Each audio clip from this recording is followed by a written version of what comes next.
Milí priatelia, v liberálnych kaviarniach sa rozmáha neuveriteľne hlúpe a nebezpečné prirovnanie konfliktu na Ukrajine k druhej svetovej vojne. Vraj musíme pomáhať Ukrajine tak, ako nám pomáhali spojenci v SMP. Ide o čistý hoax a vysvetlím prečo. Vraj Rusko je rovnaký agresor ako Nemecko v druhej svetovej vojne. Nie, toto je číry hoax. V druhej svetovej vojne nás ruský národ oslobodil od fašizmu. Takže akékoľvek prirovnania Ruska k fašistom sú primitívne, urážlivé a nemajú nič spoločné s historickou pravdou. Rusom patrí naša vďaka za to, že nás spolu s ďalšími národmi Sovietskeho zväzu zachránili v druhej svetovej vojne. Vraj nám západní spojenci proti Hitlerovi pomohli a tak aj my máme dnes pomáhať Ukrajine. Nie, je to hoax. Spomeňte si na Mníchov 38 a pochopíte, ako nás Západ zradil. Je historickou iróniou, že ak by sme dnes postupovali voči Ukrajine rovnako ako slávne západné demokracie voči Československu v roku 1938, tak by mali Briti a Francúzi Zelenskému prikázať, aby odovzdal svoje územie. Vraj musíme Ukrajinu brániť tak, ako sme sa bránili Hitlerovi v druhej svetovej vojne.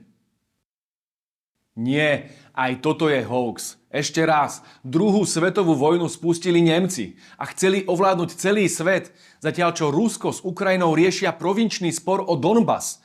Druhá svetová vojna bola totálna vojna, kým konflikt na Ukrajine je konvenčná vojna. Cieľom druhej svetovej vojny bolo dobitie Ruska. Takže porovnania s druhou svetovou vojnou, ktoré z Ruska robia nepriatelia, sú vyslovene bizarné. Vraj jediný spôsob, ako ukončiť vojnu, je porážka agresora, rovnako ako v druhej svetovej vojne. Toto je veľmi nebezpečný hoax. Ak by sme každú vojnu v ľudských dejinách chápali ako totálnu vojnu, v ktorej musí byť protivník zničený, nikdy by nedošlo k mieru v Indii, v Pakistane, v Juhoslávii, v Bosne, v Iraku. Skrátka, všetky vojny by sa umelo predĺžovali až do totálneho zničenia jednej či druhej strany. Preto sú takéto prirovnania k druhej svetovej vojne neuveriteľne nebezpečné. Rusko nedobíja svet, ale rieši provinčný spor s Ukrajinou a geopolitický spor s Amerikou. Jediná cesta, ako tento spor vyriešiť, je preto mierová dohoda. Vraj máme byť voči Rusom rovnako neústupčiví a nemilosrdní ako v druhej svetovej vojne proti Nemcom. Toto je obzvlášť nechutný hoax. V prvom rade, Rusi sú naši slovanskí bratia a Nemci v druhej svetovej vojne chceli na základe rasistickej ideológie vyhľadiť Židov a zotročiť Slovanov. Ale tento hoax je aj nebezpečný. V druhej svetovej vojne totiž Nemecko nemalo jadrové zbrane. Totálna vojna preto bola možná. Dnes by znamenala jadrový konflikt s Ruskom a zánik života na planéte. Vraj západné demokracie pomáhali Sovietskému zväzu proti Hitlerovi, takže musia pomáhať aj teraz Ukrajine. Historická pravda je iná. Sovietsky zväz potreboval proti Hitlerovi predovšetkým to, aby Amerika a Británia otvorili druhý front v Európe. Títo oddialovali, kým Rusi v miliónoch umierali. A druhý front otvorili až v roku 1944, keď už bolo jasné, že Rusi víťazia, oslobodzujú Európu a zastavia sa až niekde v Normandii. Zo strachu, že ovládnu Európu, sa otvoril druhý front. Preto neverte hoaxom o tom, že západné demokracie z dobrého srdca pomáhali Sovietom a z dobrého srdca pomáhajú Ukrajincom. Je to lož. Ide im len o vlastné záujmy. V oboch prípadoch. Vraj je Vladimír Putin ako Hitler. Môžete si o Putinovi myslieť, čo chcete. Ale Putin nemá nič spoločné s Hitlerom. Na rozdiel od ukrajinských banderovcov nevyznáva nacistickú ideológiu. Na rozdiel od Hitlera nevyhladzuje milióny ľudí v koncentrákoch. Na rozdiel od Churchilla sa nedopúšťa kobercového bombardovania na civilnom obyvateľstve a útočí na elektrárne a vojenskú infraštruktúru. Na rozdiel od Trumana nezhadzuje atomové bomby na civilistov. Nemusíte mať Putina radi.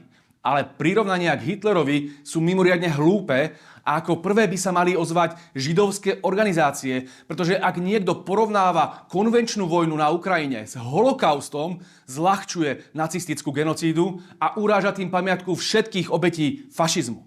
Vraj každý, kto chce otrhnúť kus územia od iného štátu, je zákonite ako Hitler.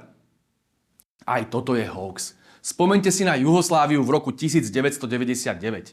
Západné mocnosti bombardovali Belehrad, aby donútili Srbov vzdať sa Kosova. Znamená to, že boli ako Hitler? Dzurindova vláda v tom čase otvorila americkým stíhačkám vzdušný priestor, aby pomohla kosovským separatistom. Iróniou je, že ak by podľa tej istej logiky slovenská vláda postupovala aj dnes, vlastne by musela pomáhať Rusom pri bombardovaní Kyjeva a oslobodzovaní Donbasu. Americkí propagandisti sa chytili do vlastnej pasce. Vraj niet lepšej historickej paralely ako druhá svetová vojna. Samozrejme, že sú lepšie historické paralely. Zoberte si rok 1968. Československo sa nebránilo invázii a vďaka tomu neumierali 100 000 ľudí a štát nebol zdevastovaný.